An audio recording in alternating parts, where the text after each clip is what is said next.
etc. And it is a godsend in the very fledgling days of this variety of Acker.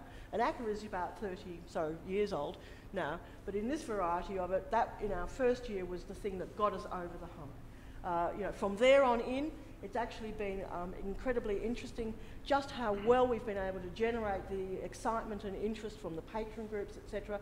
And we have increased our yield on a per annum basis about 700% since we opened. And so it can be done. Oh, that was just a plan to show how it's laid out. This is a little shot of Ugo Rondinoni's show that we did.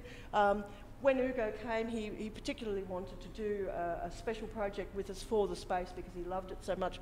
So he gave us this big X, which is about 8 metres tall, built in the space, obviously, so quite ephemeral, has to come down, you can't get through any of the doorways, but then a rollout of some of his existing works as well. So we had, you know, targets and clowns and the sleep work that you can see poking through there, the lovely video work that he did, Rondelay, and in the large space, that big X, and behind the big X, which will probably come up shortly, a sequence of his rubber masks. And so it was two types of project in one, and it gave Melbourne audiences an opportunity to see an artist that many had heard about, you know, had seen in my biennial in a very small project, but, you know, could be reacquainted with.